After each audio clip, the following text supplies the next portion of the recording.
Good evening and welcome to Local Vision. I am your host, Tonya Giddens, and I am so pleased to have my guest this evening. He is a public advocate. He is also a former TV host. He has done a lot. Most people who know him well know him as Tony Toon, but to the public. Let me sit up now. Yeah, you better sit up. But his name is Anthony Herbert. Hey. How you doing? Oh, wow, my government name. Wow, that's a long time hearing that. Anthony the only people that ever say that Herbert. is IRS and the bank statements. Anthony Cleotis Herbert. Oh, Cleotis, who's that? I don't know, I just made that up. Well, thanks for having me. I'm honored. glad you're here. I'm glad you're Thank here. you. Let's start off, as I always do, discussing current events. Okay. Let's talk about the incident in McKinney, Texas. The pool party gone bad. Gone bad, yeah. Now, a teenager Right. was manhandled by a policeman. Mm-hmm. for Who lack has since resigned. Yes, Yeah. he resigned. And for And lack apologized. well, he had no choice. He had no choice but to apologize. Exactly. So, you know, with the public clamoring, what are you going to do? Exactly. You know, I saw I got some information regarding that particular situation, and what I understand is that there were some folks that live in the neighborhood who actually started to prod those young people and was very disrespectful of them with racist comments, and turned around. The host of that particular party was slapped in the face by one of these individuals, and that ensued a brawl between them and other individuals, and then the police were called. But the police were grabbing up all those that were black because the call was there, see black people here and whatnot, they're fighting. And that was why that cop came in there tripping over himself, for the most part, looking like a clown. Rent a cop. Yeah, you know, so, you know, it's just a sad commentary. I'm having the same conversation with Bob Slade this coming weekend, and to talk about that whole matter. Yeah, it's ridiculous. It's so unfortunate, especially with the racial tension that's been going on for the last 10 years, even more than 10 years. Longer than that. But it's gotten to the point now where, as Busta Rhymes would say, it ain't safe no more. Well, you know what's interesting? We have, and I have to say this because I work alongside a lot of them oftentimes, we have one of the best police forces in the country. And there are some great people that work there, and there's some rotten apples. Now, that's to say the same thing in our community. We've got a bunch of knuckleheads, but that doesn't necessarily mean that every black or Hispanic in our community, for the most part, are individuals and what have you that are thugs, murderers, drug dealers, or gangbangers. So there's always that percentage, and I call it the 1%, of individuals that go out there and act stupid, and it creates the wrong kind of impression, and that leads everybody into believing that we're all, you know, tied into that same knot or whatever the case may be, and that's not the case always. But to a certain extent, I also blame the media as well, because to a certain extent, the media tends to blow everything out of proportion between the social media, the television, radio. It kind of gets blown out of proportion, and it makes things much worse. Well, everybody's got to compete to make sure that somebody's watching or reading their particular publication or whatever the case may be. So, I mean, I don't want to, I use the media a lot, you know, particularly for my advocacy work. Don't get me wrong, media can be used for good. Oh, yeah. But it can also be used for evil. Depending upon who's doing it and whatnot. Yeah. You know, if you're a Fox News or something like that, then you got a problem and whatnot, you know. But, you know, and people tend to want to blame Facebook. No, Facebook is what you put on there. That's Facebook is generated by the individual that plugs up or uploads or downloads. That's the problem. And what have you. Don't blame the actual, you know, premise of the format. Blame the individuals. But did you hear the comment that one of the, I think they were in one of the tenants in that neighborhood, she said that they should be segregated. Well, But yet, that's arrogance she said, and ignorance. but yet she's not racist. Yeah, that's ignorance at its best, you know, for the most part. And, you know, and quite frankly, we still have a lot of that to deal with in our society, unfortunately. I mean, there's always people that just don't get it. And probably have a second grade education for the most part. So, I mean, we can't lend into that. We just got to keep on moving on and just don't bite into and give them reason to believe that that should be the status quo, because we're acting out and acting stupid and what have you. And, you know, hence the bringing us up where we're at with our young people today. Absolutely. You know, there needs to be guidance, but they also got to remember that when they're out there in that street, they're representing their family's last name. That's right. And whatnot. So I refuse to go out there and disrespect my mom or my family members for some stupidity, you know, to be a part of, you know, or rolling with the Joneses, if you want to call it that. Let's talk about it, because back in the day, if we were caught on the train or the bus acting a fool, You were going to get knocked out. exactly, no questions were asked. That's right. It was, if it wasn't Miss Jenkins down the That's street, right, that's or whatever right. the case may be, or whoever, and then you got home and you got it again, That's and then when your right. father got home, you got it. Now, it just so happens if you're still in a single-parent household, you still get it and whatnot. So, You get a double. oh yeah, and my mom was a single parent, for the most part, 4 boys.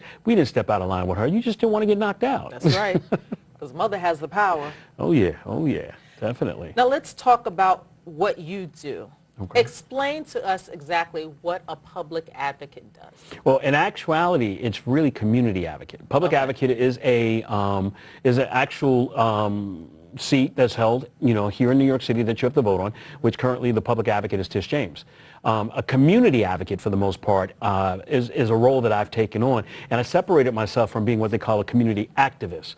My thought process is activists act up, advocates do the work. Oh. And the fortunate part about it, I'm a former staffer to a congressman, former staffer to a city council person. I also worked in the state senate on the state side in their reapportionment piece, dealing with the redistricting for the most part. So I have a lot more knowledge of dealing with the bureaucracy and understanding what pieces need to be moved around to be able to get people where they need to go, to get past the red tape. So that's an advocate. That's a person that will take upon that issue and go out there and really hammer it and know what buttons to push and what legislation needs to be involved or we need to tackle in order to make sure that the constituent and or individual that you're trying to help, for the most part, has some sense of direction in a positive way and not sitting there like, duh, what do I do? Now, you mentioned that you came from a single parent home. Yes. Now, did having that experience, did that kind of propel you Totally. into being an advocate? Well, I'm sorry, activist. Advocate. Advocate, okay, I get them confused. I'm gonna act up right now. Oh, well, go ahead, hey. No, what really pushed me forward is I had always been community involved from the age of 14. I was a member of a youth organization called the Leo's Club, which was a division of the International Association of Lions Clubs. And it was an individual, a male in our community who said, look, I'm going to grab all these young people up and I'm going to afford them an opportunity not to get caught up in the street life. And whatnot. We weren't bad kids. We didn't come from bad households. But he just wanted to focus us in the right direction. And that was the same individual who put a suit on me at the age of 14 and took me to Wall Street and took me to Hawaii to make a presentation before Ronald Reagan, who was the president at the time. So that kind of gave me that thought process of wanting to get out there and help people. However, what was really the linchpin was that my family, we suffered through gentrification back in the 80s, early 83, I think it was. I was just about to graduate, 82. I was just about to graduate high school, and we had a setback. They came and purchased the building we were living in, and it was said clearly, if you don't have the money to stay here or the rent to stay here, you got to move. And being who my mom was, although she had a job, she still had to raise 4 boys by herself on a salary of next to nothing. But she refused. My mom wasn't that type that would just give up. And she made it very clearly. She says, I'm not going on the street and I'm not moving into a shelter. What did she do? She moved us right across the street in an abandoned building. We lived there for about 8.5 months till I got my job, my first job out of high school, and pooled that with her money from the job that she had, and we moved into an apartment down the street, which I just moved from not too long ago. Wow, And whatnot. amazing. So, so it was that adversity, and I think what the problem was, it was a senator we went to and asked for help. She is the current senator now, believe it or not. So that's how long she's been in office. And at that time frame, we was like, look, we need some help. And what she did was what she told my mother, you got to go in the shelter. My mother said, I'm not doing that. Rest her soul. And that's where I draw my strength from. My mom said, no, I'm not going to allow you to do this and cause any of my children to be killed or harmed or any shape, form, or fashion. Because there's a lot of bad people inside shelters. And when there's a lot of good people too, but the bad overwhelms. And she just wasn't having it. So we moved on. And that's where I draw my strength from. Kudos to you and kudos to your mom. Thank you. Thank you. Are there any groups out there now that are doing the same thing? There's a number of groups. There's a number of individuals. I tend to partner with them. I'm not confined to the area where I live, which is in Brooklyn. Just yesterday, we were in the Bronx with a good friend of mine, Clark Pena, working with him, dealing with some shootings that have taken place inside one of the housing developments up on 104th. And culminated with the fact, we were just in Crown Heights dealing with some stabbings. And Yes, then I want to talk about that a little bit more. And there was, we're all over the place, and we're working very closely with everybody to do a lot of different good things. Right. As far as the happenings that have been going on, not necessarily in our city, There's but a party going on now. I know, tell me about it. I'm getting a little thrown off. There's a party going on. That's All right. okay. Hey, we make it work. As far as work, everything that's been going on in the city. Yeah. What do you think is the main problem? What is causing this issue of violence? There's a myriad of things tied into that. You have to talk about socioeconomic issues. You have to talk about some of our young people suffering through PTSD. And I explain that from the standpoint that they go to school and they're dealing with these individuals who have issues at home. They bring it to school. They join gangs. They force you to try to join a gang, or they manipulate you into threatening you. I mean, I know kids who live in certain neighborhoods in Brooklyn, and particularly in Brownsville, and they can't even go to the corner store. They got to walk 9 blocks away for fear of being shot, because they're trespassing on somebody else's quote-unquote territory. And last time I checked, a lot of these little young punks don't pay taxes and don't own anything. That's right. But that's the kind of rationale that a lot of our kids are dealing with. So if you see a lot of our kids assimilating the sagging of the pants and the attire that they wear, is that because they're trying to fit in so that they can protect themselves. And that's the unfortunate part about it, because then they're egged on and then they're put in precarious positions, That's right. which forces them to commit crimes. And then they're suffering and going to jail. Yeah, Or you're- dead. You're absolutely right. I just don't remember our generation No. going through the same thing. Do you think this next generation has become complacent or lazy? I would say that we've lost a generation when hip-hop turned gangster and what have you. We lost that generation there, and now we're losing another generation because of the crack epidemic and whatnot. There's crack babies having babies, and their teens are out there pulling these guns, and they're committing crimes because that family member wasn't there to give them the social skill set to be able to communicate with other people. So we're dealing with a lot of that, and that burden falls back on us as leaders today. I mean, everybody now has to take a position that we have to work from that it takes a village kind of a format. But they're not. But at this stage, people don't think like that anymore. Well, we've got to egg them on. I mean, just like we have these cigarette commercials out there telling people don't smoke. We've got to have positive affirmation campaigns pushing people back to that camaraderie. And I'll be honest with you, we did fall back into that loop when 9/11 hit. When those buildings went down, everybody became one. Right. Because we all was there to protect each other and what have you. And as soon as that phased out, we got back into the norm. But I blame our elected officials because they didn't pick up the torch and carry it to get the information out, to put us in a position where we need to come together. There was all that separatism and what have you, and that competition. So now you've got people fighting against each other to get somebody elected, and they don't even know why. That's true. And then now look at all this corruption. I mean, it's a myriad of things that actually delved into creating the scenarios that we're living in right now. And I think it's a lot more prevalent, especially with people of color. Yes. It's so much more prevalent amongst us. Yeah, it's that constant battle between the have and have-nots. And as long as somebody's out there telling you, and kids can be cruel at a young age and what have you, talking about your clothes, your sneakers, your hair. So now you want to be a part of the process. You're envious now. So you want those nice sneakers and you want to look good or whatever the case would be. So you're going to do what's necessary to go out there and get it. And unfortunately, a lot of our kids, and it's world known, right? I'm not world known, but it's known in our community now that our kids are participating in all kind of criminal element.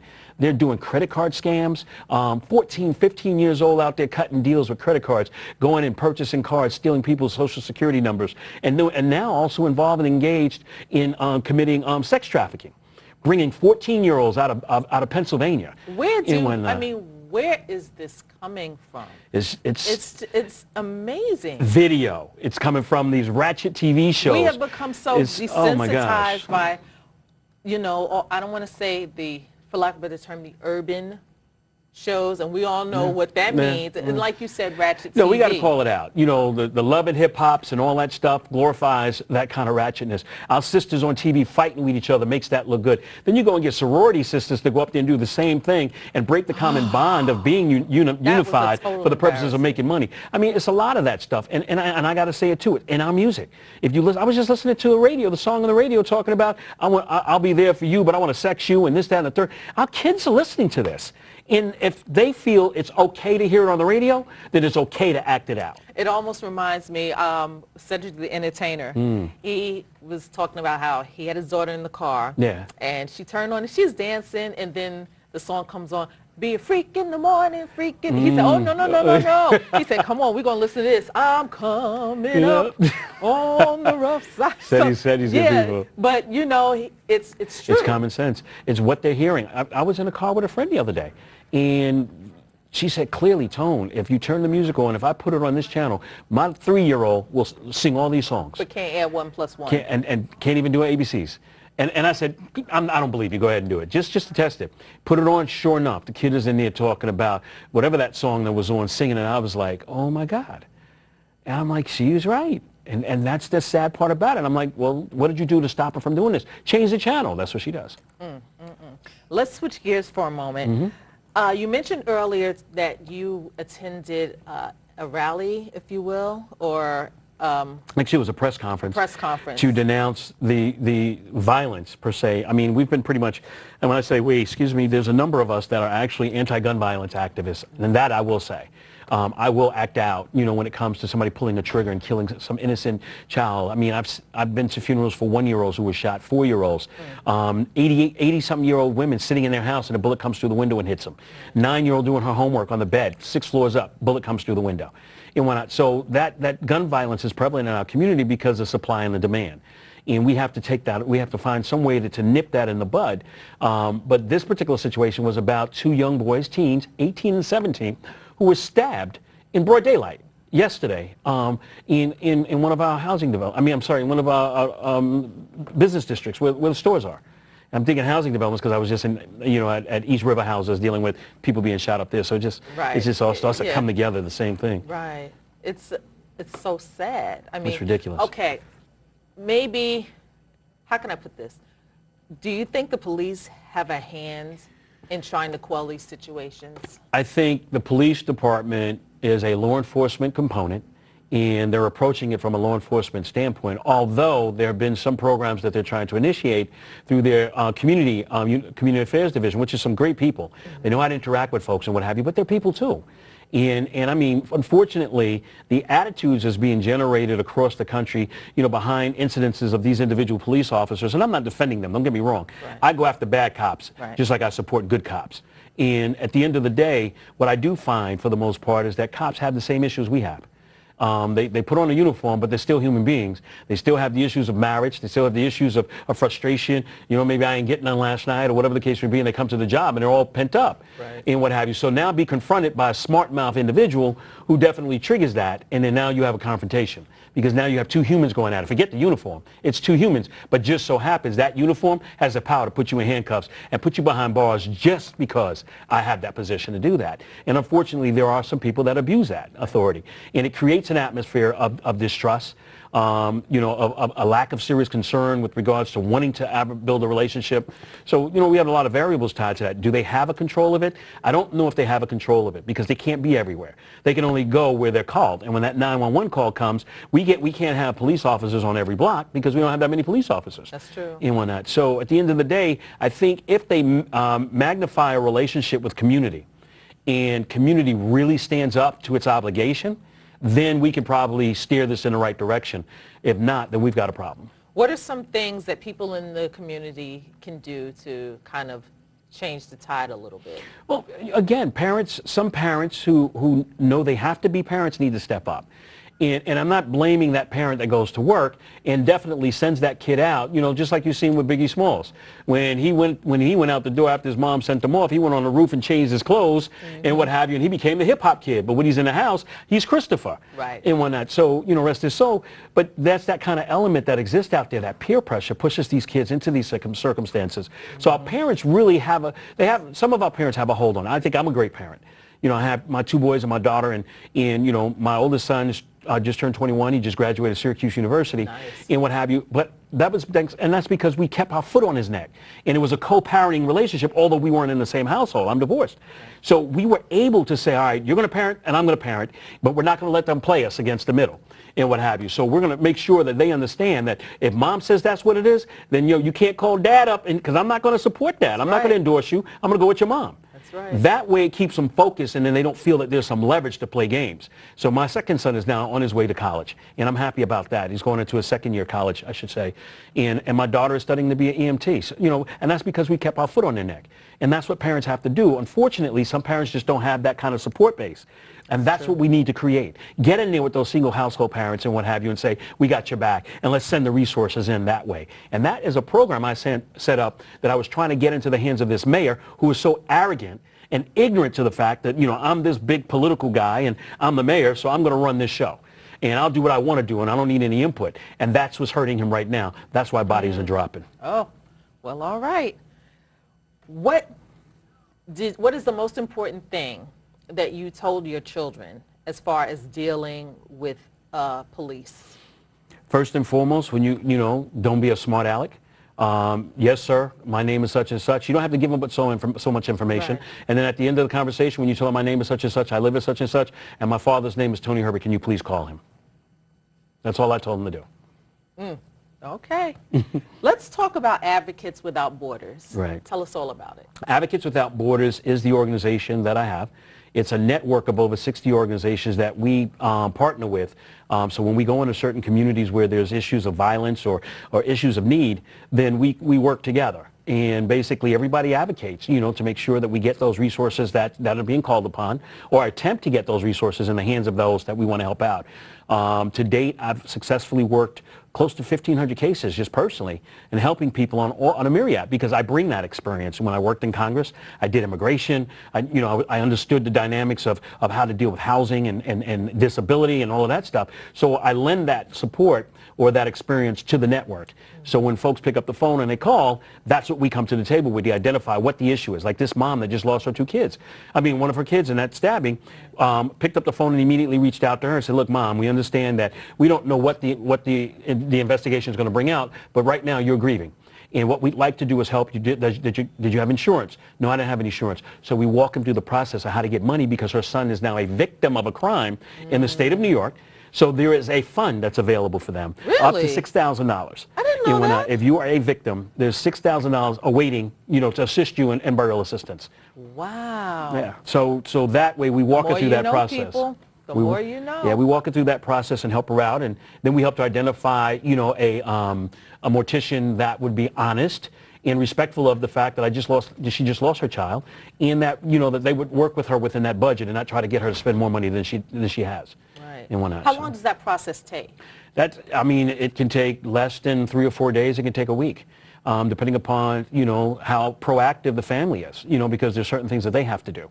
They have to get the death certificate, and, while the body's in the morgue, and it's gross to talk about. All this crazy. Yeah, well, it's life. Then they have to go and take it down to 55 Hanson Place in Brooklyn and whatnot, and present the documentation to the victims board, and they walk out of it. When they also have to go with a receipt or an invoice from a mortician. And when I'm saying this is what your services are going to cost, his services, and they give them a check right then and there for $2,500. Wow. And then the balance of that is paid directly to the person that actually handles the burial for you. Amazing. But that's what it is. And people don't know that. No. And some people don't. I would hope that they never have to find that That's out. true. But right. Unfortunately, the society we live in, you can walk down the street and bullets are flying. And that's the sad commentary. Yeah. And again, this may, and I supported de Blasio. I supported him when he was going to run for Speaker of the City Council. I supported him when he ran for public advocate and won, and what have you. I even included him in bringing him to meet with some families. But this man walked past me just before he announced he was running for mayor. Walked right past me in front of City Hall like I didn't even exist. And I walked him into my firm on Wall Street where I worked at, and to my chairman and say, this is a person you need to put some money behind. Sat in the office with us and everything, and then you just walk past me in the street like I don't even exist. I'm not defending him because I wasn't there. Maybe he didn't have his contacts in or something. I just I'll give him a contact, all right. Oh, okay. Well, we won't talk about that. It's crazy. I have been listening to you, and I must admit I'm tired because you do so much. Do you sleep? Oh yeah, I make sure I get my sleep. And what do you do in your downtime, if you have downtime? I sleep. No, actually, I'm an entrepreneur, first and foremost, and I sit on a number of boards, and the one thing about me, I get bored easily. I'm a Gemini. What can I say? Bored. I just turned 51. Yeah. I just had a birthday Sunday, and I just like to keep active, and I think I've always had this fear that I didn't want to be the only person at my funeral. So I figured the more stuff I'm engaged with, the more people that'll come to the funeral. That's just some craziness. But I have hold a lot of positions. I'm currently the president of the African American International Chamber of Commerce. I'm stepping down to become the advisory board chair and give another gentleman who I think is more applicable to being able to spend that energy into that particular seat, and then we work as a team. So he's going to step up and take the presidency. I'm going to fall back. But I'm picking up a title as the president of the New York Nightlife and Restaurant Association. Interesting. Tell me about that. Well, it's an organization that primarily will focus on minority-owned businesses. I mean, we have a restaurant association already. We have a nightlife association, but none that addresses everything, as a culmination for minorities, being Hispanics, African Americans, and Caribbean. So I would become an advocate, or should I say it's an advocate organization that will go out there and actually work to the betterment of helping to ensure there's funding opportunities, there's networking opportunities to build those businesses, and plus create opportunities for jobs for the young people in our community. That's great. Yeah. Do you have aspirations to run for public office? Rand did that for the purposes of just making people do their job. I'm not even really interested in an office because I think it would hinder me and handcuff me. Really? Yeah, I mean, let me be very clear. There's some good people out here. Unfortunately, when they get in that seat, the whole dynamic changes with regards to how they have to deal with things because it's always a compromise. And I never want to have to compromise my integrity to serve people in my community. Oh. So I'll stay an advocate. I hear that. And when you say advocate, I hear not necessarily in regard to you, but to other advocates that they're considered, for lack of a better term, ambulance chasers. They're always running I was accused of that. behind trying to find the next case. Well, see, what people don't get is that an ambulance chaser, first and foremost, is a doctor and a lawyer, and people that get paid for the purposes of other people's pain. As an advocate, I pay money out to help people. I dig in my pocket to help folks. If I run across a situation where a family might have lost a loved one or whatever the case may be, and I've been known to do it, and my family has chastised me behind it. And where I've come out of pocket, I've spent more than $20,000 in 1 year helping families that were disadvantaged, that didn't have food in the refrigerator. And I felt some kind of way that I would walk out and go home, have a roof over my head and food in my refrigerator. But here in this housing development, this mother who just lost a loved one to gun violence doesn't have milk in the refrigerator for her babies. And whatnot, and we're worrying about that next benefit check to come in. So I'm that type of dude. I've picked family up and walked right into the supermarket and shop for them. So so I'm not an ambulance chaser, but politicians or people political would use that to try to make you look bad and what have you because of their lack of being able to be creative in doing their job, which most of them don't do anyway. Right. What do you think in say the next 5 or 10 years, even before then, after the mayor maybe exits office, what do you think the Hopefully state in the next 2 years, we'll go. Oh, okay. Well, I'm not going to put any words into his mouth, in my mouth or his mouth, but what do you think the state of the city will be? New York City is a funny pickle, man. I don't even say apple, I say pickle, right? New York is a business. It's a corporation. And it's been made that way. That's why you've had people like the Bloombergs and the Giulianis and what have you, because they all understood money. New York is not designed for a progressive kind of city because of the fact that it's so financially strong. And the unfortunate part about it is that's what's happening and people don't see it. Although this mayor talks about wanting to help with housing and all that stuff, there's no help for housing. If you look, even on the way here driving, I've seen all this construction going on. And I'm sitting here saying, affordable for whom? Where are you building affordable housing at? Because on one turn, people are winning these lotteries, and they're turning around in these lotteries. They're talking about they're in a position to get an apartment for less than market rate. But after a year, that apartment flips, and then they're putting you out. So I'm just saying we're in such a catch-22. All I'm saying to the mayor and all these other people, stop lying to people. That's all it is. Stop lying. Well, we're almost out of time. Final question, in 3 words, where do you see yourself in 5 years? In 5 years. You got 3 words. I can't say 3, but I'll say it this way. Okay. Opening my 2nd restaurant. Oh. That was 4. Yeah, that was 4, but that's okay. That's okay. And Tony, I want to thank you. Thank you. I appreciate it totally. We go way back. Like car I won't seats. tell how long though. And I won't tell them about the time when you bought me. True Oh story. yeah, that was interesting. That was I was interesting. at an auction. I was at an auction and no one else was buying me. Here goes Tony. $25. That's right. I That's felt right. like Diana Ross in Mahogany when the man said 1 million lira. That's exactly That was how I awesome, felt. though. That was Yeah, awesome. that was fun. Well, thank you all for joining us today at Local Vision. I'm Tonya Giddens, and I'm going to leave you with this quote from Marcus Garvey, and it says, because I'm getting old, I don't remember a lot, "The ends you serve that are selfish will take you no further than yourself, but the ends you serve that are for all in common will take you into eternity." Thank you for joining us today, and we'll see you next time. Bye.